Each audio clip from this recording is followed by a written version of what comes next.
And I think there's a piece about looking at the bigger picture view of what entrepreneurship is. Entrepreneurship is about building a life that you want on your terms, playing your own game.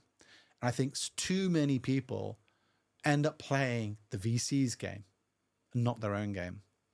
Because as a VC, and just to make this clear for your audience, it's like they're not risking anything, but they can't make any money unless other people risk everything.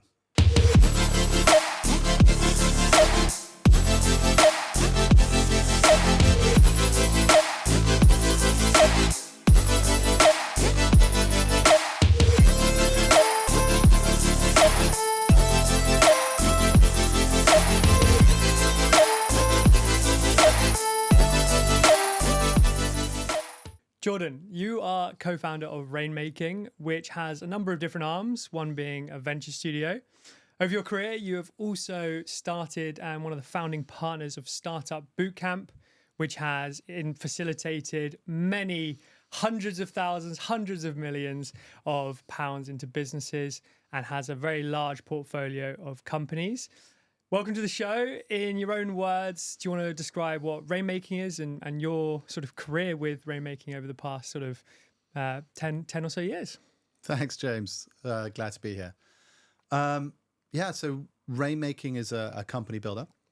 We began originally, my co-founders and I, most of my co-founders are quite a bit older than I am, but when they were becoming parents, they were trying to justify sort of doing another startup that would probably fail, and try and balance that with the sort of the responsibilities of parent, becoming a parenthood, and looking their partners in the eye. And the solution to that was to set up Rainmaking, whereby each of us co-founders would go build our own startup, but the equity in that startup wasn't owned by us personally; it was owned by a common holdco, which we then shared, so that if my business failed, but one of my co-founders' business succeeded, we then share in their wealth. So ultimately sort of creating a portfolio of companies across a trusted group of serial entrepreneurs.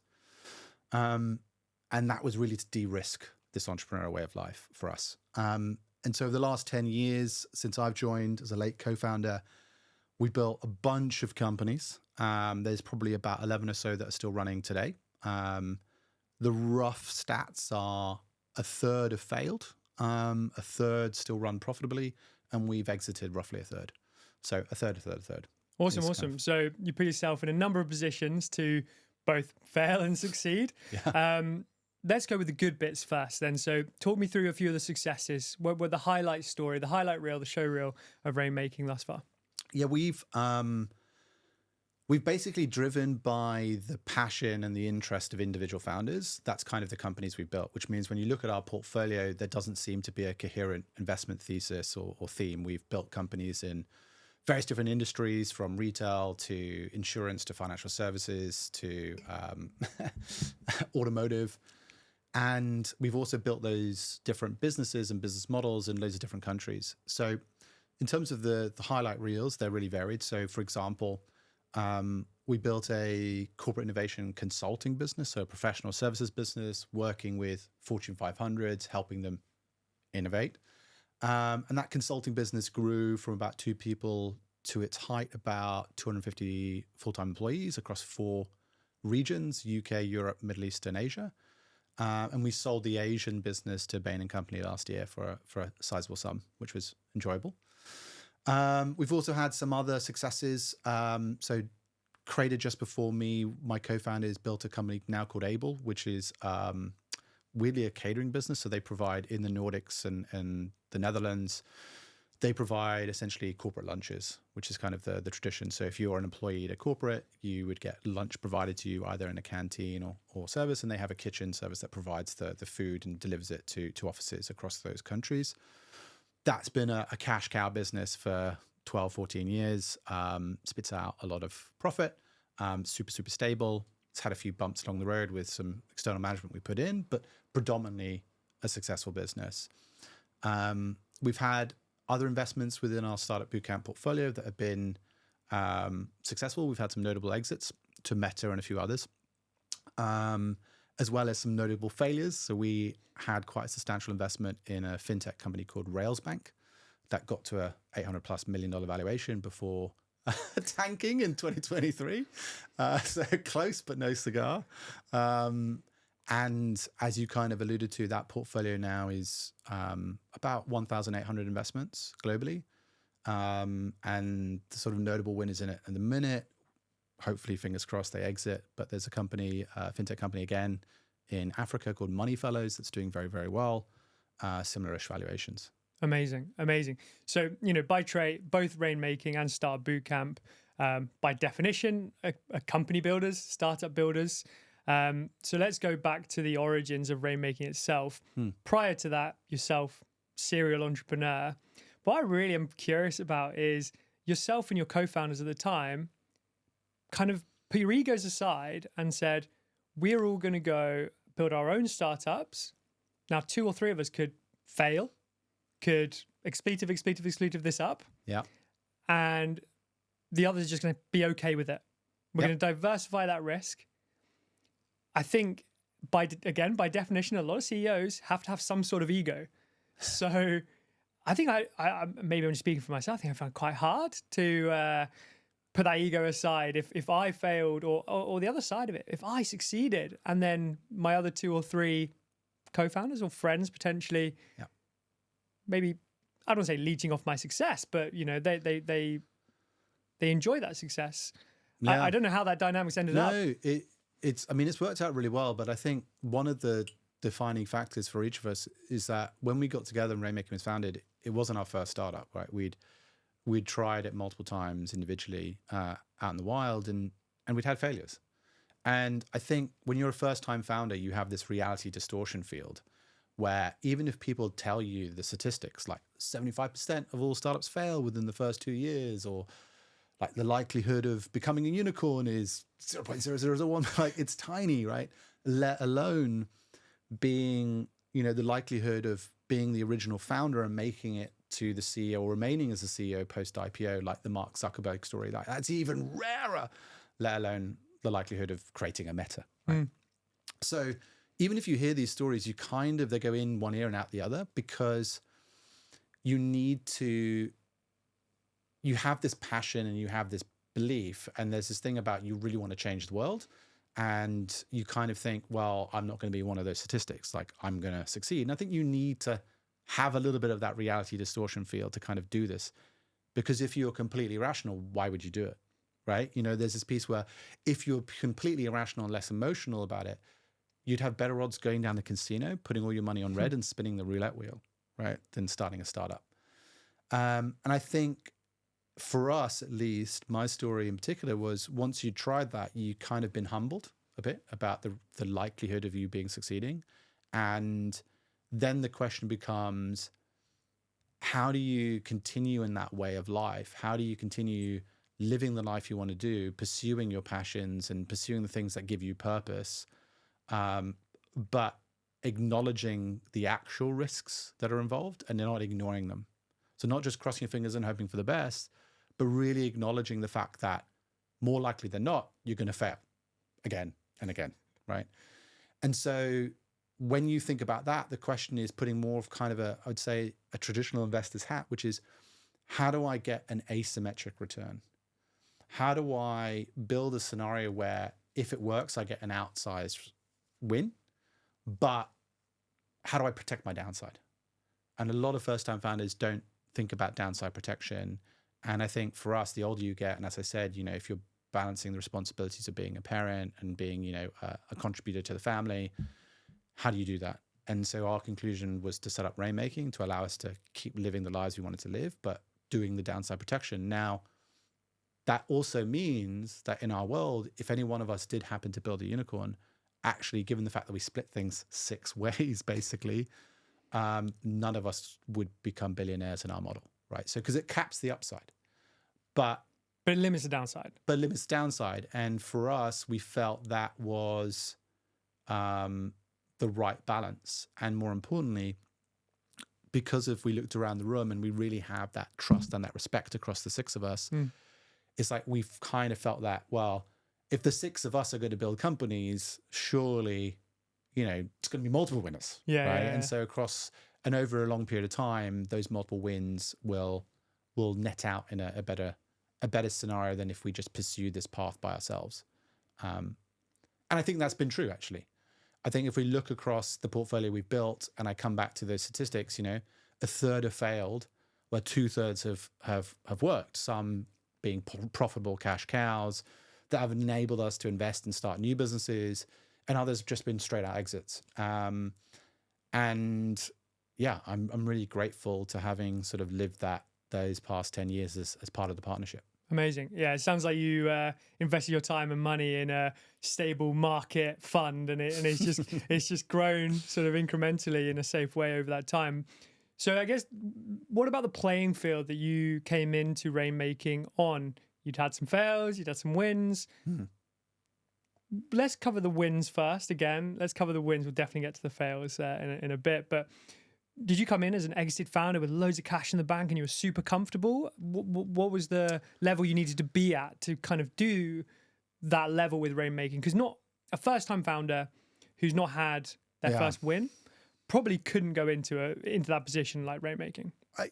To be fair, I'd made single-digit millions prior, and then obviously the taxman takes a chunk of that. But so I wasn't by any means set. Right. So the reality of the situation was I still needed to work. I couldn't exactly retire. I hadn't got to a financial freedom. And where did that win come from? I built basically an e-com business and ended up selling it. Got quite lucky in that space. But yeah, there was a piece for me when I joined Rainmaking. Although I had some financial freedom, I didn't consider myself like a hugely successful entrepreneur. Although I had an exit, it wasn't something in the traditional sense of like I'd built an e-com business, I'd sold it, as opposed to building the sort of typically VC-backed business where you'd go on to do an IPO or a meaningful sale, right, and get that sort of outsized return. So I hadn't achieved that. That's what I started off doing. So the first businesses I did were VC-backed, and I was trying to become a unicorn and doing all those things. Raised a bunch of money. Ultimately, my first tech startup failed. The business prior to that actually was within manufacturing. I'd done a children's pushchair hardware business. Hardware's hard. But a consumer product business, which gave me the domain knowledge of what we call the nursery space, which is basically just childcare type stuff. So first-time parents predominantly. And I used that knowledge to build the e-com business. Awesome. And the connections that I'd built in that industry from suppliers in China and so on. But yeah, so when I joined Rainmaking, even though I bought my way in, to be honest, I bought my way in mainly with deferred dividends as opposed to writing an outsized check. So the money I'd earned, it kind of went towards family and home and actually covering in quite a lot of the holes that I dug for myself financially in previous years. The first business, I lost probably about 100 grand of my own cash, which I'd saved up previously. So there's this sort of peaks and troughs. And the reality is, having filled in those holes and got to a point, I had some stability. I didn't need to get a job for a year or two, but I wasn't, set. And then when I brought myself into the partnership, the way I really structured the buy-in was on future earnings throughout the group. So I deferred future earnings in order to buy an increased equity share in Rainmaking. Awesome. So Rainmaking, you set out with an objective to each build a startup. Yeah. So 6 of you, each build a startup. Where did you go? What was the startup you decided to go full in on? So weirdly, when I joined Rainmaking, part of the reasons why I wanted to join is I'd done a lot of work in the startup accelerator space. Obviously, I'd been some stuff in the investor space as well. And I really wanted to get involved with Startup Bootcamp and actually just pay it forward for the next generation of entrepreneurs and have fun doing that. And for the first probably year, I pretty much traveled the world with our accelerator programs, coaching and training the startups in our cohorts and our programs from New York to Singapore to Mumbai to London to Berlin. And that was an amazing fun and period. But then I accidentally ended up building the consulting business. Of all things, I would never have thought I would have ended up building a professional services businesses or an agency or a consulting business. And it's not a space you touched upon at all. No, not at all. So it was purely serendipitously. So when we were building Startup Bootcamp, and the accelerator industry became more and more mature, more and more competitive, specifically in Europe. And more accelerator programs were coming. The question we had was, how do we get better deal flow? So if there's like 100 plus accelerators in Europe, how do we ensure the better startups apply to our programs, and therefore the equity that we're holding and investing into these startups is worth something? Because as you know, in venture capital, it's sort of the power law of investing. If you're not in the top 1, 2, 3%, the chances of you making a return are limited. So we were asking that question. And so we were one of the first accelerator programs globally to switch from being a generalist program, so just any startup could apply, to being industry focused. So we would do FinTech London, FinTech New York, FinTech Singapore. And then we switched to having multiple corporate sponsors. So for, say, FinTech London, we'd have 6 to 12 corporates who would sponsor the program: Lloyds, Mastercard, Rabobank, Intesa Sanpaolo, so big institutions in Europe. So in that industry, in that region. And the reason why we did it was purely selfish. We wanted to collect their logos because we knew, right or wrong, the truth was that a lot of first-time founders were really attracted. It was like catnip seeing these big logos. Oh my God, if I could work with Lloyds or if I could work with Mastercard, that would be amazing. And so we went to these corporates, we got sponsorship from them, we put their logos on our programs, they started engaging with our programs.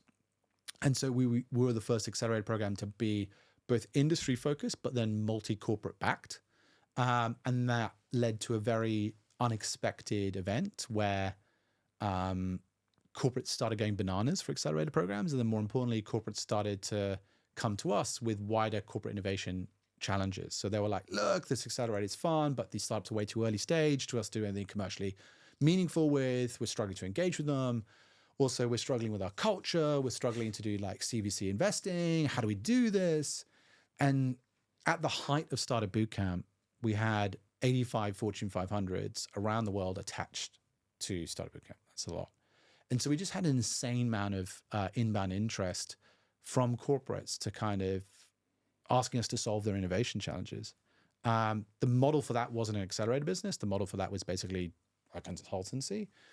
But I found myself absolutely fascinated by this intellectual question that no one seemed to have the answer to, which was like, despite all the MBAs, despite all of these CEOs and boards and super smart people of some of the world's largest companies in the world, none of them really knew how to basically maintain market share, how not to be disrupted by startups, right? How to keep growing and be relevant as new digital enabled business models were evolving, as new startups were rising, as venture capital was growing and funding these businesses.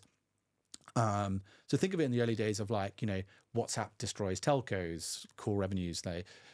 Uber comes out of nowhere and it's like valued larger than like all of the car manufacturers combined. And you're like, what? So they were trying to understand those questions. And I found the sort of, what is even the 80-20? Like what's the playbook that gives you most of the things you should be doing, that gives you most of the reward to kind of navigate this disruption curve for the world's largest corporates?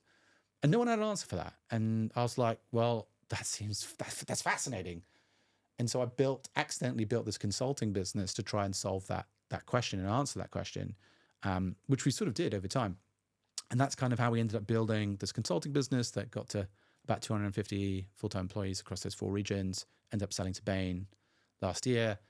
But that was really purely because of the intellectual curiosity. Yeah, versus curiosity, anything else. 100%. What I would say finally, though, is I don't personally enjoy running a professional services firm. There's nothing wrong with them. Like, they make money really quickly, but I struggle. Dagger to the heart. Well, no, but I struggled with it purely because having built most of my life building these sort of more scalable business models, put this way, consultancy business, professional services, they scale linearly. You win a project, you typically have to add more headcount to deliver that project because what you're really selling is human capital. Your key capability is more around recruitment and talent retention than about anything else. Obviously, sales to corporates, but it scales linearly, and you have to really be managing the people because they are what create the worth. And then if you're selling project to project and there's no real retention revenue, then you're going from one project to another, and it's just like real, like you always feel like you're still digging and fighting in the trenches. You're hamster wheeling always. Yeah. Anyway. This episode is sponsored by Opus. Opus brings entrepreneurs together to create opportunity through power of connection. Opus is a curated community for business builders who understand that relationships are the backbone of business and success. If you are an entrepreneur, founder, business builder, laser focused on a mission, Opus could be for you too. To find out more, go to joinopus.org. Now back to the show. Very, very interesting. So your first sort of startup venture in rainmaking was the consulting firm. Yeah, weirdly, yeah. Which so of the 6 co-founders that sat down round a room having a beer or whatever that looked like and said, look, we're all going to do our own thing. Let's see who fails and who wins or succeeds for the good of the rest of us. You know, it sounds like you did pretty well. Okay, yeah. Yeah, you sold to Bain last year. That was a consulting firm that rose very significantly to sort of a couple of hundred employees. I don't think you're allowed to say the figure that it's sold to, are you? Officially not, no. Officially not. But a very, very healthy. Very healthy multiple as well. Yeah, very healthy exit, very healthy multiple. So very well done. So, key question. How do you sell an agency or professional services business? It's a good question. It depends. I mean, ultimately, depends on who the buyer is. Obviously, you have the big firms. Like if you're talking about the strat firms, you essentially have the MBB. So you have McKinsey, Bain, and BCG. Then you have the more sort of IT-oriented integration people like Accenture and Deloitte, and even Tata Consulting Services. And then you have the big accountancy firms like EY, KPMG, PwC. Obviously, then you have the more advertising guys, WPP and all those guys, Ogilvy. It really depends what your industry and what your market focus is. Some of those firms, although they are global brands, aren't global companies. So they're more partnerships, right? So if you look at, say, KPMG UK has nothing to do with KPMG Germany. It's owned by the partners within the UK, right? So that does mean that your exit opportunities are less. So for example, if you're trying to sell to one of those firms, which really are just local partnerships, your geographical spread might be less interesting because the chance of you basically building a business which multiple different partner groups in different countries want to acquire at the same time is very limited. So you would end up selling essentially a region. So if I'd known that ahead of time, probably would have stayed in one region to build up critical mass. You also need to get to a point where you have to have enough employees to be meaningful. And you have to obviously have the financial performance, but meaningful from an employee perspective, I would say between 30 and like 150 employees full-time within one location is kind of where you need to be in the sweet spot. Once you start getting over like the 150, 200, 300 people, that's quite a hard thing to integrate. So I think there's a sweet spot between the sort of 50 FTEs and 100, which tends to be kind of where most of the acquisitions of these firms happen. Then obviously you need the financial performance. So what does that mean? You need 3 years where you've got good revenue growth, growing every single year, maintaining suitable industry-specific profit margins. So your EBITDA multiples, margins 20, 30%, depending on your industry and what you're selling, stable. If you can show margin growth as well as top-line revenue growth, then, and you've done that for 3 years consistently, and you have customers, doesn't need to be all of them, but 1 or 2 that are the types of customers your acquirer sells to, now you're in a good position to sell. Typically why bigger consultancies or professional services don't buy you is because of the capabilities you have, but also they'll buy you because you've got you've got good financial performance. The difference with a lot of startups though is when they're buying you, they're also buying key management, right? So there's an earn out, there's a retain out sometimes. So it's not just the financial performance post purchase where maybe say 40%, depending on the deal you strike, of your exit value will be materialized over a 2 or 3 year period. But also in some cases, you'll have to maintain a certain percentage of your workforce has to remain employed post-acquisition for that period of time as well, in order for you to get these earn-out targets. So they're ultimately acquiring people and a capability and your track record. So when consultancies buy smaller versions of themselves or new capabilities to add to their portfolio, beyond the people, the financial performance, they love the case studies. Because what they'll do is all your previous case studies and sort of Become metrics theirs. become theirs, and they just rebrand them. And those case studies are really important when it comes to sales, showing you have the credibility to do that. So yeah. Yeah, so it's really interesting. I think so with both Rainmaking, Startup Bootcamp, you effectively put a very small, finite amount of experts into a position to help those startups or businesses. You know, you'll have a finance person, an operations person, a marketing person, maybe a couple of key contractors or freelancers that are going to support the growth of the investments that you make. So I think one of the key bit there is that, as you said, you're buying talent if you're going to get acquired, or they are going to buy talent from you. If you are a growing business, let's say a professional services business, and you're sort of stretching towards that 40 or 50 headcount, or maybe a bit onwards, they've bought into the mission. Yeah. Hopefully, hopefully, of a size of that business, and you'll probably take them through the growth trajectory that you want to reach. Maybe you want to sort of increase by 20-30% year on year in both financial numbers and also headcount. Now, if that 40 to 100 or 50 to 100 person business goes and gets bought by a much more sizable business, and also on top of that, there is a sort of term in that, which means a lot of those key staffs, key hires you've probably made over the last 2-3 years need to stay. Yeah.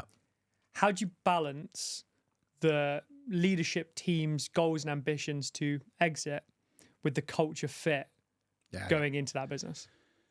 Really, honestly, really hard to do. But hopefully not impossible. I would say, let's be honest, right? The vast majority of these acquisitions that happen tend not to work out. What I mean by that, let me rephrase it. They can still be very lucrative to the acquirer, partly for two reasons. Typically, the bigger company, the acquirer, can do two things really easily. One is they can sell better than you can because they've got all the corporate relationships. So they plug your service offering, your product offering into their client networks, and with their better, bigger brand, they can sell 10x more than you can, you know. And then the issue is, can you guys deliver that service, and can they build a capability to deliver your products and services? Two, they often can charge a higher price, right? Because their brand, whether it's a BCG, McKinsey, or Bain, the equivalent sort of day rate of the people is way higher. So they get margin improvement immediately, right? So those two things ultimately means they can be lucrative, but it is very rare in truth that the actual founders of those businesses end up staying post earnout within an acquiring company. Because, and we have to acknowledge there's a difference between being the founder of a professional services firm than being an employee. It's less of a transition for the employees in the acquiring company than it is for the founder who's been calling the shots and running their own ship in their own, so for them, the pain of the transition is a lot higher. And often the vast majority of those do the earn out, the retain out. Some of them don't last that long. And then they bail. I'm going to say, have you ever met a founder that actually enjoys that earn out period?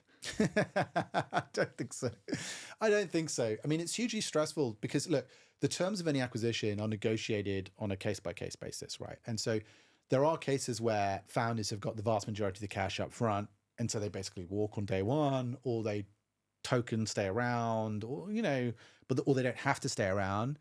And then the other end of the spectrum is where, you know, maybe 50% of the sale, which is pretty aggressive, is only going to get paid if these metrics are met.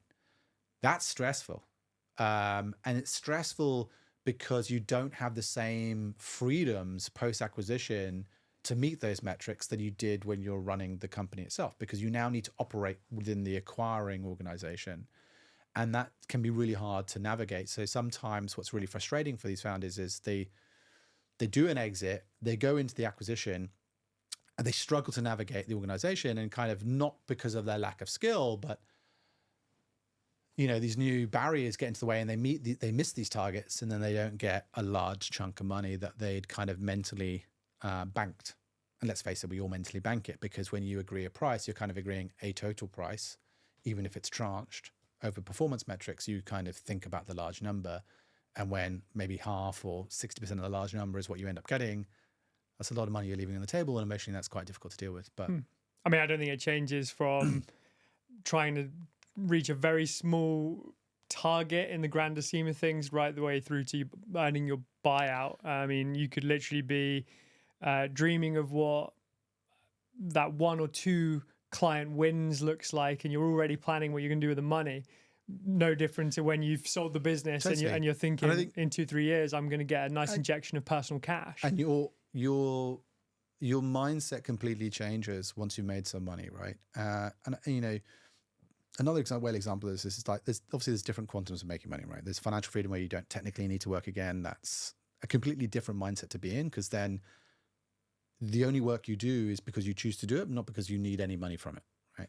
The other aspect is whether you made some money or reach financial freedom. If you're going to be an entrepreneur again, I think that really makes the second or whatever the next go a lot easier. Why? Because you don't need it to be a win. You've already got a win, right? This is kind of like you're doing it because you want to do it, and you have some money you can invest. But more importantly, the pressure is off.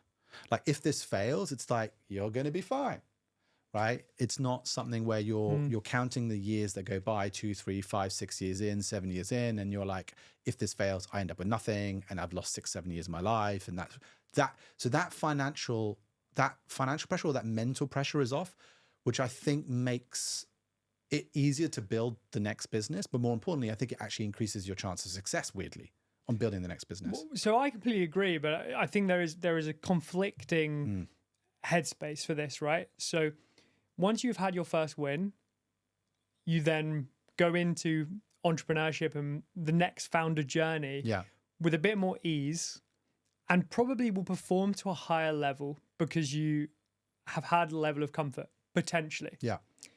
But the other side of that coin is, let's say you've not had a win. You've not had an exit. You've maybe not achieved any sort of financial freedom. Yeah. But because you know that first statement I've just made, you're constantly battling to try and do it quickly, which potentially is really damaging to the success of your first time around the world. Yeah. So how do you balance that? I mean, you can't. I mean, you can't. You can't. I mean, the reality of the situation is, I would say, being a founder, there's nature and nurture, right? And this is what I believe. So my personal belief is, there's a bunch of things you can learn and be taught, or teach yourself over time, that significantly increases your skill set at being an entrepreneur, and that will significantly increase your likelihood of succeeding, or at the very least, protect your downside, right? If it doesn't work out. So you're not betting the house and losing it all. You're not selling your second child and losing it all, right?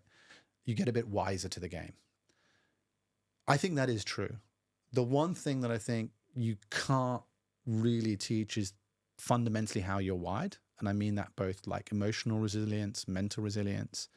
And so there are going to be individuals that thrive better than others in this type of environment, not just uncertainty, but like even when they've lost money on round 1, round 2, so they're financially worse off than they were before, and they go back for the next bite of the apple, they can still maintain that sort of, I don't know, Jedi-like mind trick where they can keep the discipline, keep the experience and the skill sets that mean they're going to be better at it, but not the mental baggage of the fact that they're just going to be, they're kind of maybe financially worse off. And they just continue to back and invest themselves to trust that they will be successful. And I think that's more nature versus nurture, than anything sort of built. So some people are going to crumble, and it's going to make them worse, even though they've got better skill sets. The pressure's going to get to them. And we see it time and time again where it's not, and this is not, you have to do what's right for you. And I don't mean this, and I think sometimes this comes across in a disparaging way. Some people bow out, and I mean that as a good thing. You tried once or twice, you're in the worst financial position ever. You don't really have the luxury to do anything else. Your risk appetite has changed. You're in a different stage of your life. And so you might then switch to becoming an employee or taking a different path. You might come back to it later, you might not, but that's fine. And sometimes you don't really have the choice, or the choices you make now are different. How do you make that decision though? I mean, super tricky situation. Yeah. Let's say when you first went out in your e-com business, And I appreciate you'd had failures before. You pick yourself up and you went again and again. But let's say that ecom business actually did have a win. Maybe that had gone on for another 2, 3, 4 years and it wasn't winning. Yeah. When do you make that decision to pull the trigger? Yeah. It's a personal decision. And only you can make it at the time. And I think for me, you know, I had 2.5, maybe 3 failures before I got a success. The 2 things that happened for me that were very fortunate. One is I didn't start off in entrepreneurship. You know, I left uni. I actually really went into banking. I don't talk about this often because it's kind of frowned upon. But I started my career in investment banking, doing mergers and acquisition. And as a 20-year-old, I made, for my age, a lot of money. And I got paid really well for the first 3 years of my career in banking. I worked every hour of the day, but that was the deal. You know, you give your soul. That is what you sign up for. You get the paycheck. You sign up for it. And the benefit of that was beyond the skills that I learned in that industry, some of which were applicable, not all, were applicable to the entrepreneurial way of life and the startup stuff that I'd done. But what it really gave me is it gave me savings. Gave you money. And those savings meant that I didn't have to rush into a new job, and also meant that I could invest in the pushchair business and put some of my own cash in. And that gave me the luxury to kind of weather the storm longer than anyone else could at my age if they didn't have that financial buffer, right? So that was kind of luxury number 1. Luxury number 2, all of these failures that happened, they happened when I was still super young. Yeah, what were in your mid-20s? 20s, yeah, all in my 20s. So the reality of the situation was I still didn't feel like I was sacrificing that much. Could always go back to a real job, as they say. Yeah.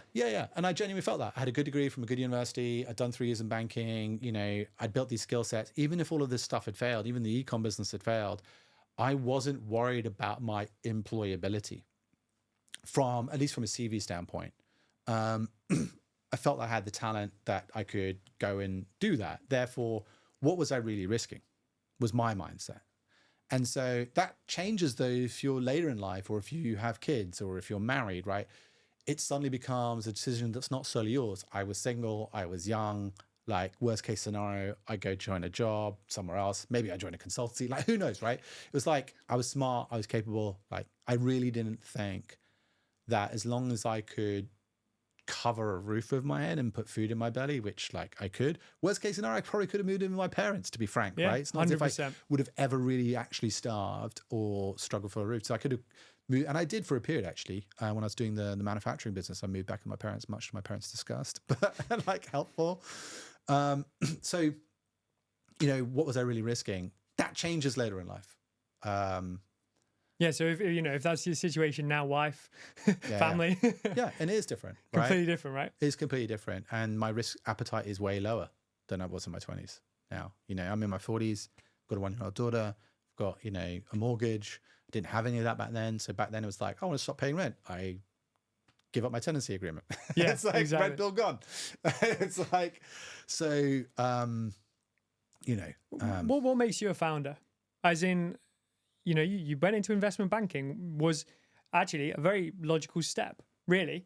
Leave university, I want to be a founder, but let's go earn some money first. Was that the mindset? Or no? I fell into being a founder accidentally. So when I quit banking, I quit banking just before the financial crisis, and then the financial crisis happened, which in hindsight, I think, prevented me from falling into another financially like related role. Yeah. It was my only skills. Like I came out of university, and although I did engineering at university, I ended up doing 3 years as finance. And it's like that was my profession, my only marketable skill. Then financial crisis happened, the world went to hell in a handbag, and so I was like, well, I'm not getting a job in finance anytime soon, which meant that I just was like, well, I've got time on my hands. And after I got bored sitting on a beach in Thailand, I came back and I was like, right, what am I going to do? And a friend of mine was building this pushchair business. And he was like, oh, Jordan, could you help me? Could you like build a financial model for this pushchair business? Because I don't know how to do that. I was like, yeah, sure. I'm actually bored. Sure. I'll do that as a friend. And then it was like, could you help us raise some money? And I was like, yeah, sure. Like, I'll find. Back then I was like, I'll write a business plan. That's literally what I did. Like, write a business plan. So it's like, I'll write a business plan. We'll go try and raise some money. And I said, look, you know, if through my endeavors we raise some money, just pay me like a a retrospective like fee percentage for this work. That's kind of how I thought about it. They were like, yeah, no problem. And what I didn't expect was once they closed about $500,000 funding, they came to me and said, look, we really value a skill set. And there was two co-founders, Chris and Jackie, and they basically said, look, we would love you to join as a third co-founder and actually convert this sort of like fee into equity and join us on this journey. And I had just weaseled my way in to a job at a tech transfer VC fund. And I remember I told them about this experience with this pushchair business, the founders, and the two managing partners, David and Paul, they said something I'll never forget. We're having beers on a Friday after work. And they said, Jordan, I was like, oh, by the way, you know, this business, they got some money and Jordan's going to get a new pair of shoes. I'm going to get a check, like happy days. And they were like, oh, really interesting. By the way, congratulations. And I said, well, it's got more Chris and Jackie's win than mine. And I know you played a pivotal role. And they said, well, and I told them, well, they've actually made me this offer to join and convert into equity and become like the third director, the third co-founder. And they turned around and said to me, wow, you have the opportunity, the rare opportunity to go from root to fruit. You've written the business plan, you've raised the money, you've got no more excuses. If you go and pursue this and you do this, one or two things will happen. Firstly, you're going to figure out if you're as smart as you think you are. And two, it's either going to work out, right? And you can invite us into your yacht in the Med, happy days. Or it's not going to work out. And you're going to be so much more knowledgeable and wiser to see the smoke on the horizon and the warning signals. And then you'll be more valuable to us as a fund because you've experienced both sides of the table. But they were telling you to quit. Basically, yeah. And so Which is incredible. Which is nuts, right? Yeah. And I really listened to what they said, and I thought, actually, that is a rare opportunity. So I ended up taking Chris and Jackie up on their kind offer and became a co-founder in the pushchair business, and then started doing mass manufacture in China and spending vast amounts of time in China and southern China doing mass. Anyway, built that business. But yeah, not a premeditated path to your point. And you don't have to have the big idea. Like No. I think people get very obsessed with having that. I mean, you've seen a lot of innovation over the past years, but you don't have to have this groundbreaking, never been done before idea. It's very rare that's even possible, to be frank, right? And it's not only that it's hard to be truly, genuinely novel. I would argue it's kind of stupid to be so. This is my view, right? So my view is if I can't see somewhere in the world, typically the US, because they do tend to be 2-3 years ahead of us, if I can't see other smart people building what I'm building, having raised some money with some proof points in the market, then why would I bother doing it? Because for me, there's an element like the analogy I look for is if you see a bunch of startups doing a similar thing, raising, say, seed rounds, that to me is a signal that there's some, value proposition, customer segment fit. Doesn't necessarily mean they've got a proven business model or a profitably scalable business model, but there's at least value proposition, customer segment fit. Then if you see a bunch of startups go on to raise Series A, then I would argue they are on track to get business model fit, right? Which is they might not be profitable today, but there's a likelihood, a reasonable chance that they now have a growth engine, a distribution channel sort of figured out to a degree, and a route to become profitably scalable. So those things are signals I look for before I try and build something, because if I am truly novel and I can't see other smart people doing what I'm doing, more likely than not, it's not that I'm so smart, it's that it's not worth doing. Therefore, for me, I don't care about being novel. It's all about execution. Also, ideas are two a penny, right? The reality of the situation is, you can have the best idea in the world, but if you can't execute it, it's worthless. And what I pride more these days than ever before is the capability to execute. So seeing other smart people do things is great, but I will back my ability to execute, even if they're competing in the same market, doing the same thing. It's never too late to join the party to a degree. There are some points where competitive tension is like, it's already won. But if we're talking about like Series A startups, no one's won. Post IPO, slightly different story. But like that's all good. So for me, I don't want to be novel. I might take a twist on what they're doing, whether it's a twist on the business model itself, whether it might be a slightly different go-to-market strategy, a slightly different, monetization revenue strategy attached to it. But ultimately, I don't do things that are truly novel. I guess it also depends what you want to get out of it. If you want the fame and fortune, one, you probably are in the wrong game, but also, the boring businesses often are the ones that are going to make you the most profit, true. right? Like True. co-founder who has the catering company in Scandinavia and is under the Rainmaking banner, like very good business, but highly profitable. But it's going to make everyone very wealthy. We see this time and time again, like even in the businesses we built at Rainmaking, the ones that have gone into unsexy areas, right, have more often than not giving us outsized returns.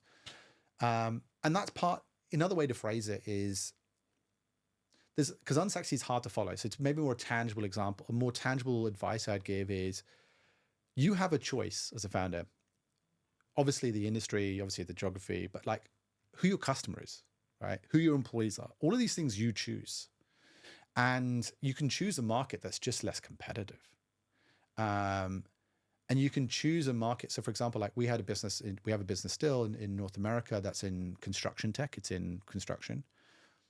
And construction is a massive industry. It's about 13% of GDP in any country, like huge industry, typically super low margins, very volatile based on macroeconomic trends, but massive, very little technology adoption. And so it's like, if you're going in to build a tech solution, a digitally enabled business model in construction, it's like you're advanced if you have a Shopify account, right? You're advanced if like you've heard of ChatGPT, right? You're advanced if like you can do like meta advertising well, right? You're advanced just because like the rest of that industry is still predominantly paper, right? And they're stuck in old ways of thinking. So when you go in wielding digital tools, in a different industry, like against other startups, you might still be a blue belt. But in construction tech, you're like the Jedi Master, you're the black belt, right? So you can choose to operate in less competitive spaces. And if your execution is going to be better, that's why you win.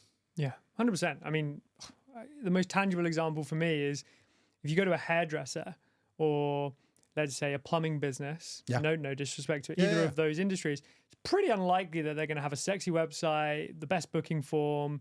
There's going to be a load of third-party tools versus the latest B2B SaaS, which has got spending probably way too much money on UX design and fancy, sexy websites before even getting their acquisition model sorted. If you are looking for not an easy gig, but a gig to make money, go sell websites to hairdressers, barbers, or 100% plumbing businesses, because go on Google Maps and type in, or Apple Maps, whatever maps you use, and type in hairdressers. Go click on 10 websites. Yeah. They will be pretty poor. And if you've got half a skill in that area, you could probably charge a couple of grand per website there. Exactly. And if you think about the customer journey, it's not just like, how do I get booking? How do I get good response? But it's everything all the way to payment, right? How do I get like e-invoices, pay? Like you can look at that customer journey and just give them the digital tools that are commonplace in other industries like e-com or various other things, and just give them that experience, right?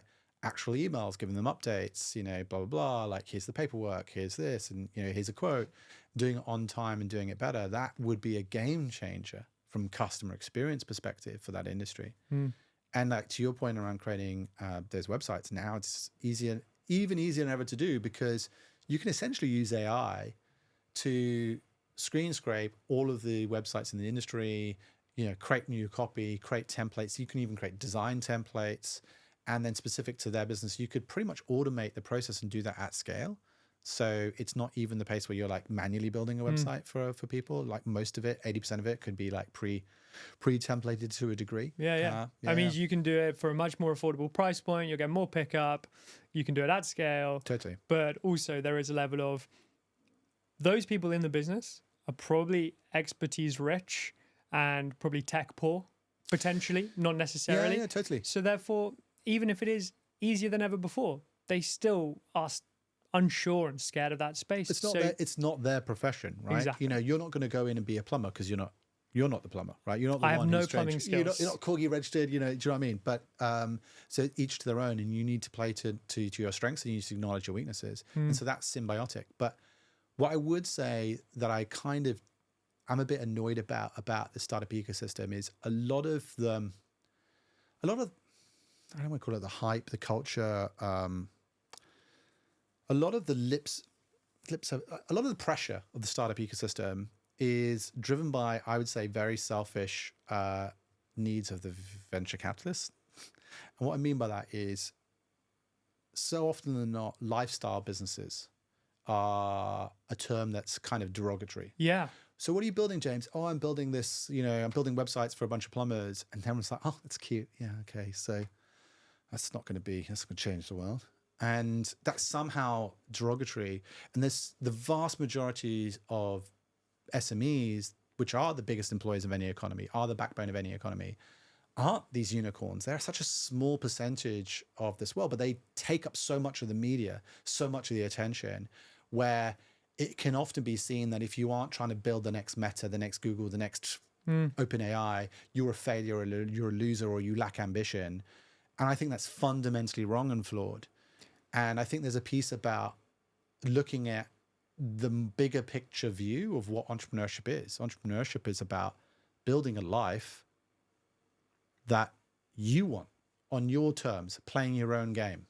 And I think too many people end up playing the VC's game and not their own game. Because as a VC, and just to make this clear for your audience, it's like they're not risking anything, but they can't make any money unless other people risk everything, right? So it's like, yeah, I want you to dream big because I can only invest in things. Like the economics of my model means that you have to be targeting a unicorn, right? You have to become $1 billion business for the economics of my return profile to work out. Therefore, you have to dream big. And if you're not dreaming big, you're a loser. And then it's like, oh, by the way, yeah, you need to bet everything, work every hour of the day, put it all on this. You can't do anything else. And, it's boom. It's like go home, or like it's bang or bust, right? It's like, go large or go home empty handed. You don't have to be a household name, win all the awards to be an entrepreneurial founder. The idea we've been talking about, somebody needs to do this, by the way. Yeah. Websites for plumbers. You could be earning 100 grand a year, 150 grand a year, have a very good life, have one employee who does all the work for you, and you just do a bit of sales and marketing. You're a successful founder. You probably earn as much money as someone who's could have raised Series A plus. Just because someone's gone out and raised 2, 3, 5, 10 million, they could still be living in the basement of their parents' house. Totally. And I think actually with that business, you could probably end up more in the 7-figure range, right? And also this is the other thing, which is, you're talking about my previously the consulting business.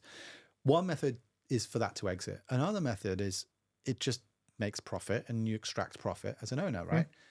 Also, you don't need to be the CEO, or you don't need to be the operational forever. You can transition yourself out. Yeah. As the founder, you can build a business. And I think one of the biggest goals for me with building any business is I want to build a business that thrives without me. Ideally, it's like, I talk about legacy, but it's not really about, but for me, my job really as the original founder is try to build an organization that either achieves or is able to continue to strive to achieve its vision, right?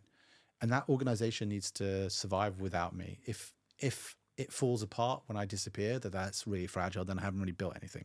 And I haven't built anything to last remotely.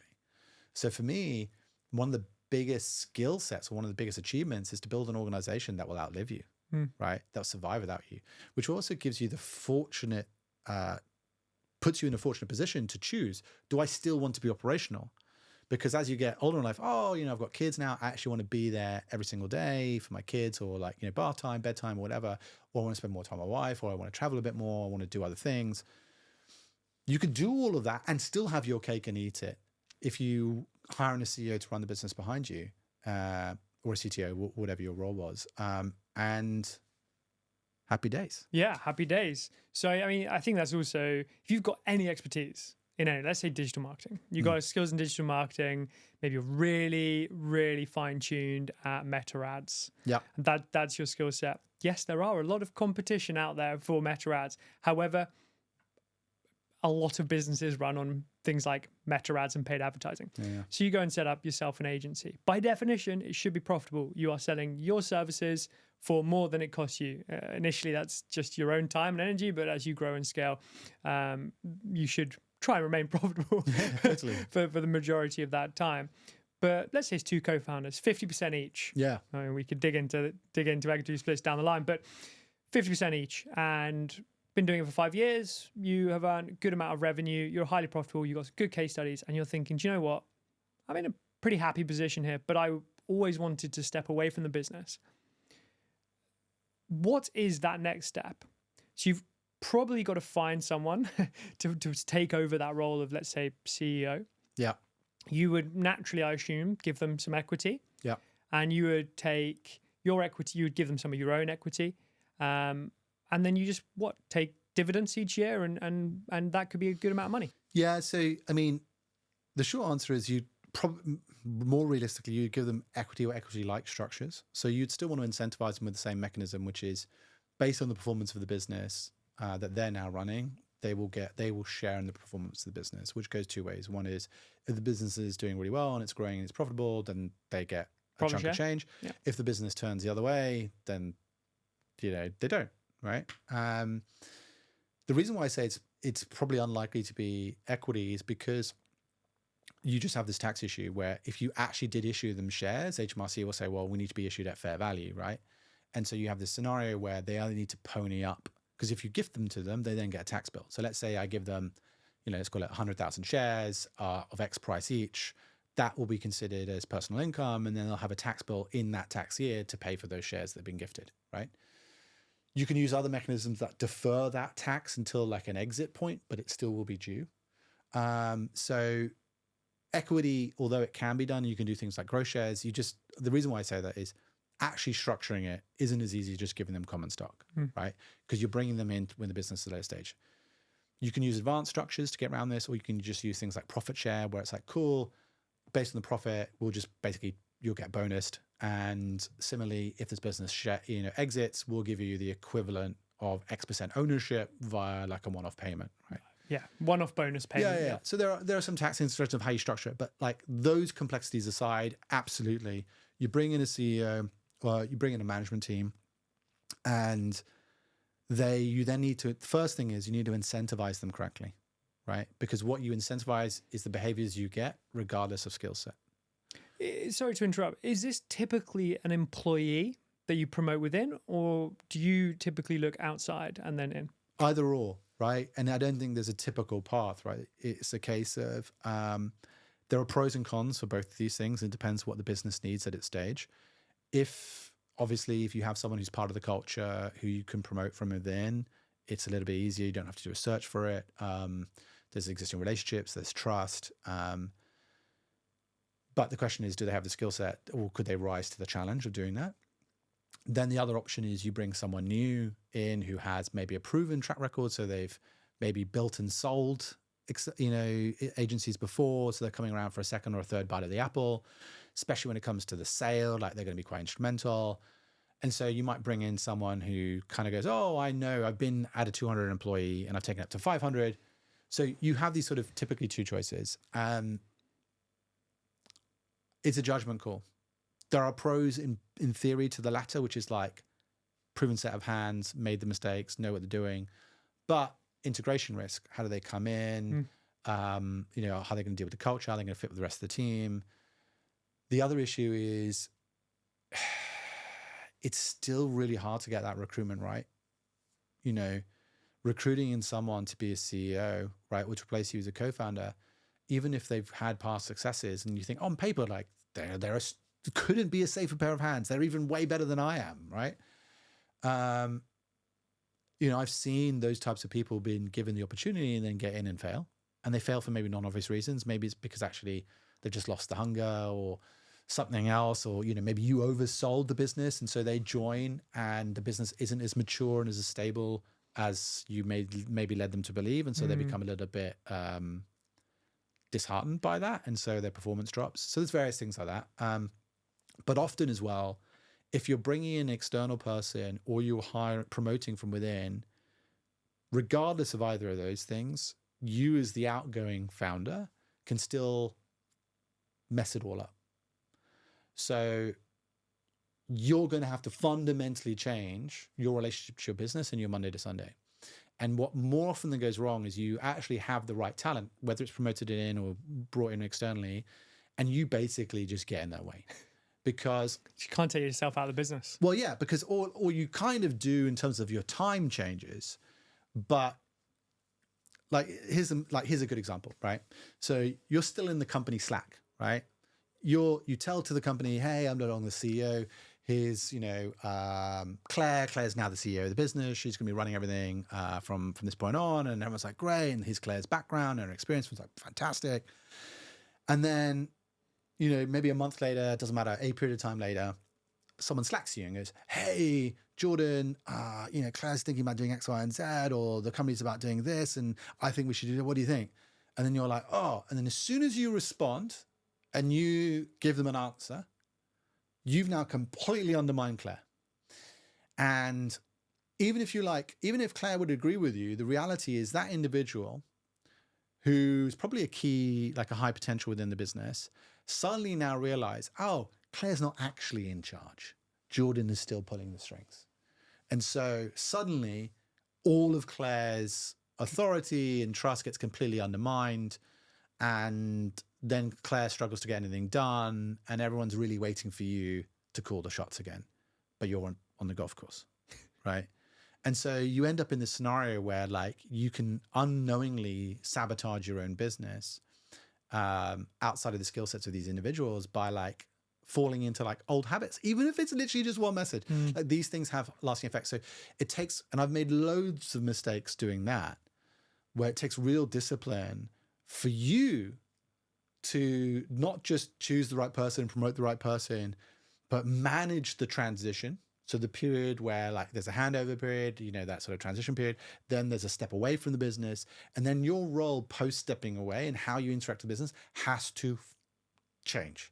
And you need the discipline to not unknowingly, unwittingly cause you more harm than good. Yeah. That's really hard. Yeah, so hard, so tough. Startup Bootcamp, you've seen hundreds, quite literally hundreds of startups go through that. You yourself have been involved in an absolute plethora of industries. Yeah. So looking forward, what industries are exciting you the most at the moment? You can relate a few sort of startup bootcamp starters. I know there's a few really exciting ones in there, and obviously also in the Rainmaking portfolio. But yeah, what industries are really exciting you at the moment? So it's hard to say. Honestly, I've been excited by so many different industries. I've been excited by automotive. I've been excited by just generally retail, construction, financial services. I think there are some industries that I'm not interested in. Personally, I struggle with insurance. That's just how I'm wired. I think the insurance model, the regulated part of that industry, the type of people within it, it's just not my cup of tea. There's nothing wrong with it. There's plenty of money to be made in insurance. There's still a lot of innovation that needs to happen in insurance, but it's just, as an industry, not that interested in. I am also less interested in industries that don't have real growth. It's the old saying, right? A rising tide floats all boats. And it's, if you choose an industry that's going to double, triple, or grow substantially over the next 5-10 years, then even if you execute badly, you'll tend to do quite well. And then obviously there are sizes of industry, depending on whether you want to build, depending on your ambition level, whether it's a 10, 20 million pound business or a billion pound business. Obviously that means the industry size really, really matters, level of competition. So it's hard for me to sit there and say, what are the industries I'm most excited by? I think there are some themes that I'm most excited by. Kind of cliched, I've been looking at a lot of AI, and I have come to my personal conclusion where there's a lot of things that you can't do now, it's too late. But a lot of so I look at, let's say, the AI tech stack, right? So you've got down the bottom, you've got the cloud compute guys, AWS, GCP, Azure. You then have the foundational models, whether it's Anthropic, OpenAI, a bunch of those guys, Mistral. And then there's this whole new set of tooling that's existing in the middle layer, from, eval tools to, vector databases like Pinecone. All of that is emerging and has emerged really in the last 2-3 years. It's this post the ChatGPT moment in 2022, that's all exploded. I personally don't want to play at that infrastructure level or that horizontal level. I think the investment to be made now is vertical applications. And the reason why I say vertical applications is I want to own the customer. I want to build stuff that's very specific to a particular industry, own the customer. And if anything below that tech stack gets evolved, I just plug it in and I benefit, right? So it's the sort of Sam Altman quote of, there are people who use ChatGPT who really fear the next update, 5.0, 5.5, whatever it is, or the current, 0.1. And then there are those companies that really welcome the next update because it just makes their service offering to their customers better or cheaper. And that's kind of, I do think that's true. And I want to be in the latter, not the former. Give me an example of where you see that being applied. So I've seen some areas which sound less sexy and I'm trying to pick them out. So in the last year or two, there's been a bunch of knowledge management, enterprise search and knowledge management tools that have exploded and become very large. So this is like a really simple thing, which is like, okay, you go to any large organization, it's like all of your docs, all of your emails, all of your Slack message, all of like your Salesforce data, your CRM data, all of your customer support data and calls or whatever. How do you make that searchable? Right. And so there are these companies that basically do enterprise search and knowledge management, where they basically collect all of that, put effectively a foundational model on top. And you can now search using things like RAG to make it quantitative, to be like, cool. Like in easy examples, like all the consultancies have now done this. So like you work at Bain, McKinsey, BCG now, and you'd be like, cool, what projects have we done doing B2B payments in India? And it'll pull up all the pitch decks, all the proposals, all the deliverables. And you're like, cool. I mean, that's kind of low-hanging fruit, but so valuable to find. Sounds so simple, but obviously that just wasn't possible prior. It was impossible. Now it is possible. There are companies doing that. And I think that's such a big market. There are so many companies that need to do that in different ways. Also think about medical records, all this kind of stuff, that's still going to rise, even though there are some big companies doing that already. I still think there's a massive opportunity doing that. The question is, what goes beyond that? And there are companies doing things that are more intelligent on top of that in industries. So like there's a company called Hebio in financial services that does more sophisticated version, even though they started enterprise search. They do a lot of things. They work with a lot of PE funds, helping them to be like an AI analyst and helping knowledge workers do their work better. I think that's interesting, but I think ultimately there's this weird decision, and I haven't made a decision on whether you want to be a co-pilot or whether you want to be an agent, right? Do you want to be a co-pilot that enables knowledge workers to do their job better, like side by side, right? Sort of like co-pilot in terms of coding, right? Super valuable, right? You sit there and whether it's like, GitHub or whatever, and you have the coding co-pilot that just helps you write better code, and you still have to check it. And then there's the agentic stuff that completely automates it, and that creates you the output, or then does the task. I'm more interested in the latter, but it's harder to spot those individual wins. So right now, I can't say here's a specific idea that I'm pursuing. I'm just really interested in the space, and it's taken me as a non-technical guy, even though I built a lot of tech companies. I did engineering. I'm vaguely tech aware, but I'm not a hard coder. Just to really understand the technology and where the value is going to sit in the future, who's going to win and why. That's taken me a while. And I think I've gotten to a meta thesis that I'm confident. What I haven't yet got is here's a specific idea, here's a specific use case, or here's a specific customer segment that I want to pursue. I think that's really, really interesting. And actually, I'm glad I've waited a bit. I think people who just fell in of like, this is going to change the world and it will change the world, who ran into like the gold rush, I think that's a graveyard. And the ideal there is kind of like taking a bit of patience to see over the last couple of years, the last 2 years, which isn't that long a time, to basically really understand a bit more before placing my bets or taking a movement. Because I think most founders will recognize this, which is once you start something and you really start something, unless it fails, realistically, you're giving 2, 3, 5 years of your life. You're in. You're in. And so... And also, that's a key. I really want to pick up on that. You just said that offhand. Yeah. When you decide to enter founderland, entrepreneurship, you have to expect to give up towards half a decade, if not longer.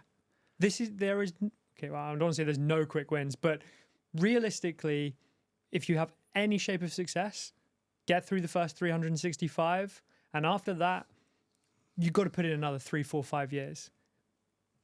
having a good idea of what you want to get out of this lifestyle business, an exit, a small win, to then maybe pursue something larger, whatever it may looks like, you need to put in the time. Yeah, totally. And I think it took me many years to realize that. And I think the vast majority of founders still have not realized that the most important decision you can make is what you want to do and why. And that they do not spend enough time making that choice, right? So how do I describe this? So to steal words of someone else who articulated this really well, he said, most founders fall into the trap of like an artist staring at a blank canvas. Like they're a painter and they're looking at the blank canvas and they just get nervous that the canvas is blank. And then like the nervousness gets the better of them and like, I just need to start painting something. So they look around the room and they're like, oh, let's paint that jug and the flower. And then they start painting. And the reality is in entrepreneurship, the task of painting is 2, 3, 5 years, right? And they should have spent way more time thinking about what to paint before they touched the canvas itself. Yet most people feel they can't sit in that uncomfortableness of like staring at the blank canvas. And actually that's one of the things that I spend a lot of time doing now is I'm in no rush to make that choice because I know it's the most important choice. Because once I've made that choice, then I allocate all my time, all my resources, all my working hours, everything goes into that direction. But I've set the direction. So choosing where you point the shit, and there's only marginal changes you can do, but choosing that initial discussion of where you're going to set off is so freaking important. Oh yeah.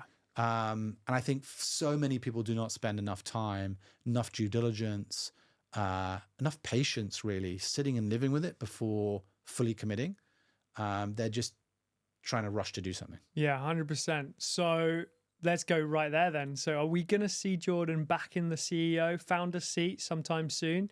You exited from Rainmaking last year with the consultancy. So, you're enjoying life for a bit now and taking a bit of time and spending some time with your young family, which congratulations, super exciting. Thanks. Well, I suppose that's your next CEO job of being a dad. But we're going to see you back in the hot seat sometime soon. More likely than not, is the honest answer. Why? Look, I've learned over the years. I've learned so much, but what I've really learned is I've really got to know myself better. And I think that's one of the most privileged outcomes of being any founder is you get to learn yourself so much better, right? What drives you, what your skill sets are, what you're bad at, all of these things. How do you do yourself under pressure? Or there's nothing if you listen and you really take stock and you reflect, you get to know yourself really, really well. And I know there are some things I really don't want to do, which is I don't want to be an investor. I was a VC. It's not for me. It's not my cup of tea. What I fundamentally am at my core is I'm an operator. I love building businesses. That's my passion. It's not about the title, the ego, the CEO, whatever. That's somewhat irrelevant. But I want to be hands-on because I want to pick a path, a vision, and I want to be hands-on as part of a team, not solo by myself. I mean, whether I'm the founder, but the point being is a team that then plays a role in making that vision come to a reality. And that just basically means I'm a business builder, right? And that means that when I make a right choice or we collectively as a team make a right choice and we get a win, we celebrate like a team. We go into the locker room after winning that match and we celebrate like a team. And you can only celebrate like a team when you put in the hard work and the prep. You've gone through the hard yards of being on the pitch and won that match to then go back and celebrate, and that camaraderie that comes with that. That is one of the biggest joys of being a founder, as well as the joy that comes from the privilege of being an employer, providing, creating an organization that gives other people, puts bread on their table, puts food on their table, helps them live their life for their family and all those things. It's amazing to have built a company that does that for people, for other people. So for me, I'm an operator. And that's really what I am. I think the choice for me now is I'm less likely to do the VC-backed route today, partly because my risk profile is lower, but also I kind of think it's a dumb game. It's kind of the conclusion. I think I think it's important. I think people should pursue it. But for me, the odds of winning are so low, even though my skill set is so much higher it is a drop in the ocean compared to the gap that's needed to be met to be. It's more luck than anything that ends up winning that race, and those things I can't control. And so for me, I think today it's basically saying I'd much rather choose a business that's a 10, 20, 30 million pound business that's profitable, that gives me a quality of life, that doesn't require me to give insane hours, heart and soul, to win, obsession, that I can build with the right people doing the right thing. So the short answer, it's a bit like private equity, right? And it's so bizarre. Like, I spent so many years as a founder only looking at venture capital as an asset class. And then you see this other industry of investors deploying way more money, by the way. Like, the amount of money that gets deployed by venture capital globally every year is nothing in comparison to the amount of money going in private equity. But then you look at private equity, it's like these guys are making real cash, but their chances of success are way higher, right? And I'm like, that just seems like a better game. Like, you know, instead of being like worse than the roulette wheel, these are like, these guys tend to win more often than not, right? Yeah. And so I'm like, wow. And so basically my mindset's more about, not that I want to necessarily play their playbook, because I'm still like, I like building stuff from scratch as opposed to acquiring stuff and turning it around. But it's that concept of like, how do I just limit my downside, get a much higher chance of success, and maybe that success might only be, oh no, I might only make 10 million as opposed to 100 million or a billion. Like, who cares? Like, I never was a founder because I wanted to be financially crazily well off, right? I didn't do it for the money. I did, and I think every founder does it because they want to make the world a better place in their way. They want to pursue a passion obsessively. They want to change something. They want to fix a problem. And they pursue it for those reasons. And then they just trust that we live in a capitalist world, that if you get it right, you will be rewarded and the money will then follow. But you don't do it because of the money. Yeah, 100%. And so that's always been true. And so for me now, it's like, well, I want to do something and I still want to be the operator, but I actually quite like winning. Or I would like a little bit less stress in my life. So that just means the ambition level needs to come down because I want a higher chance of succeeding. But yeah. Don't we all? But no, really cool. Look forward to seeing what you do next. One thing which I've noticed over the past year, you joined Opus, which is actually where we met. Yeah. Which is where a lot of very early stage builders and startup owners and founders meet, connect, etc. And you know, yourself, multi-founder, serial founder, entrepreneur, successful, and of course you've had your learnings along the way. Why did you kind of go back to the core of getting into sort of a startup community and founder community and joined Opus? It's really interesting. So post COVID, you know, I stopped going to events. I think, you know, to be honest, I became more of a hermit. I think in some ways, most of us. I think a have lot kind of people did, done right? that, right? Yeah. And the truth is that got quite severe in the sense that, you know, during COVID, I stopped going to conferences. I mean, there wasn't really much value, but I stopped going to startup events. You know, we transitioned out to our office. We transitioned to a hybrid model. We then were like working 2-3 days a week from home, maybe even more, some weeks entirely from home. And once I got to a point where I sort of started to exit Rainmaking officially, sort of actually ended up happening in June officially, but this year, but I kind of knew it was on the cards like coming December. I joined Opus because I wanted that sense of community and I wanted to get out of the house and I wanted to basically meet. When you're a founder, like, I don't know if you've ever been to this sort of, have you ever been to a dinner party where there's like other people with normal jobs and there's like one other sort of founder on the dinner party? You only speak to them. Yeah. And then you're like, oh my God. And then you end up being like really rude to everyone else. And you're like too obsessively talking. Like, you might be sat on the opposite side of the table. Next, you know, you're sat to each other and you're just like talking one-on-one because they're your tribe, right?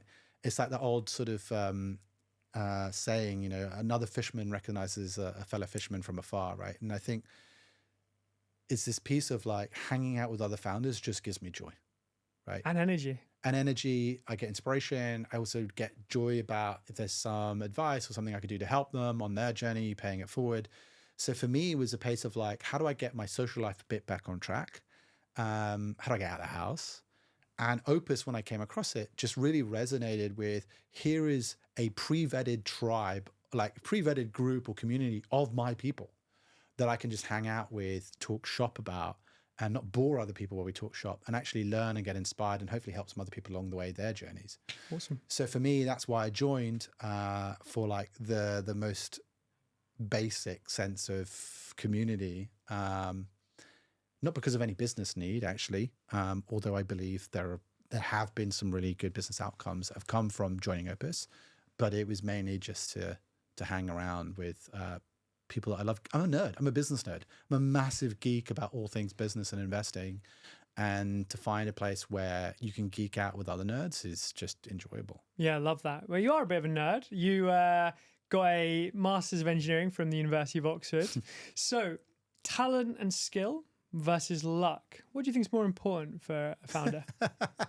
Well, you can have neither of the former and just be lucky and still win. That's true, and that has happened many times.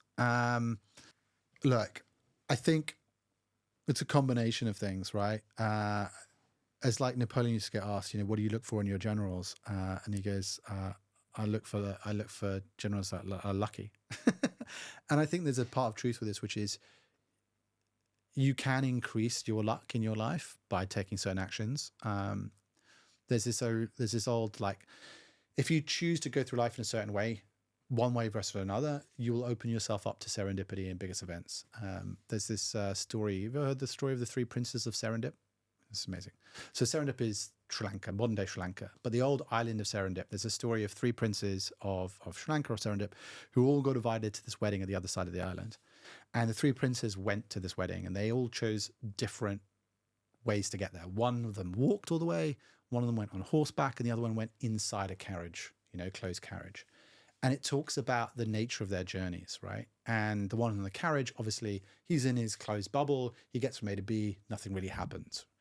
Versus on the other extreme, the individual that walks all the way to this wedding, he bumps into people give him, food, places to stay overnight, and he interacts. And there's all this serendipity and luck and fortune and interaction that happen purely by the choice he made of how to move through the world, right? So like his sagacity, his choice of how he moved to make that journey.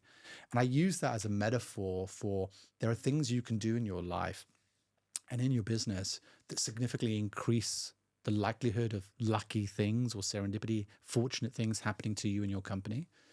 And I think you can be more conscious about it than others. And some people have that skill. So they might not have a hard skill, like they might not be a great coder or a great salesman, but they might do things that increase their luck. And there are other things that you could do you just learn how to do that. And often that means not being lazy, because often the things that you do to increase serendipity are uncomfortable, like networking, right? Like staying in touch. So there are things like, if I could go back in time and give myself a bit of advice, it would be like, it's going to sound really like geeky or like calculated, but it'd be like, create a personal CRM. Actually have a tool. So pick a tool. Everyone you meet goes into that tool, right? And there are tools now that are designed for this, but like in the old days, you'd have to have hodgepodge the solution. But basically set up a tool which is like, everyone's in there, all of their contact details. You have some tagging, so you can then search via tags, whether it's industry, fintech, investor, whatever, marketer, salesperson, talent. And you just having a list of people you've met, so you could look for future hires, future investors, help each other out, and set reminders to stay in contact with people. If you do that, you will be so much more lucky, and you will reap the benefits of doing that. But it's uncomfortable, and it takes work, and it takes discipline to carve out some time every week or every month to do that. And it might seem like sort of calculated to others, but like the key thing is, as long as you go in it with the overarching mindset of, I'm going to add value first to everyone, then what goes around comes around. 100%. I completely agree. If you go and meet 100 people a year for 5 years, it's 500 people. Of those 500 people, they will be an investor in there. There will be maybe a new client of yours or future co-founder, future co-founder. employee. Yeah, there is absolutely guaranteed. And it's these cliches which are true, right? It's not who you know. It's not what you know. It's who you know. Yeah. And managing your network and being aware of your network is, I think, is one of the most valuable things you can do. And just being it's like the same thing. You go to a dinner party, and the people who are often walked away being most loved, right, or liked, are those that are most interested in others. Yeah. They talk less about themselves. And it's just that simple philosophy, right? Which is like, you go out into the world trying to help others and genuinely being interested in others, and you just do that consistently, you'll reap the benefits. And so there are things like that now where I am more conscious of. I'm still not great at, but I'm much better at. That increase my chance of being lucky, which mitigates the fact that, you know, with less skill, less talent, I can achieve stuff. And are you doing that today? Are you doing a personal CRM? Yeah. I use a tool called Dex, which I came across recently to do that. And I do, weirdly, it's actually, I've been doing a lot of that through September and October, November, just catching up with people, having a bunch of coffees, seeing how I can help out. It's also a lot easier because I have a bit more time on my hands where I can actually make introductions and do things. It's harder to do that when you're in the fire hose from like being the coal face of a founder. But it doesn't take much, right? I know some people who are better that, even more Jedi-like than me, who do this like WhatsApp messages, where every day they just send 3 messages to people and be like, hey, what's up? How's it going? Right? And every week, like, Jordan, I've not heard from you for like 2 years. yeah. But like, you know, they just do it. And it's like, and they go through their like basically their contact book. And, you know, they might be sending 3 messages a day, but right, it's like, cool, that's 35 messages a week. And then it's that's 35 people they've touched. And then that adds up. And then over a period of a year. Over 1,000 a year, right? Yeah. And so boom, right? And like stuff happens. So weirdly, in answer to your question, I think luck actually weirdly is more important. But the truth is, you still need to be mindful of constantly upskilling, never always be learning and trying to plug your gaps. But where I think individual skills and talent are less important is because you can build a team around you. Yeah. Right. For sure. So there's this piece of, as long as you've got the courage to start something, to go out there, you can inspire a few people to follow you on that journey. You don't need to be that talented. But if you can increase your chance to be lucky, then I think ultimately you'll get way better success. Absolutely. And love the answer. Jordan, where can people find you if they want to connect with you? Easiest is on LinkedIn. I'm on a bit of a social hiatus, so I've removed myself from X and Insta and Meta or Facebook. So LinkedIn's the last bastion left. Just put in my name, Jordan Schlipf, at LinkedIn and drop me a message. Yeah. Awesome. Jordan, you have been my everyday founder. Thank you so much. Thank you, James.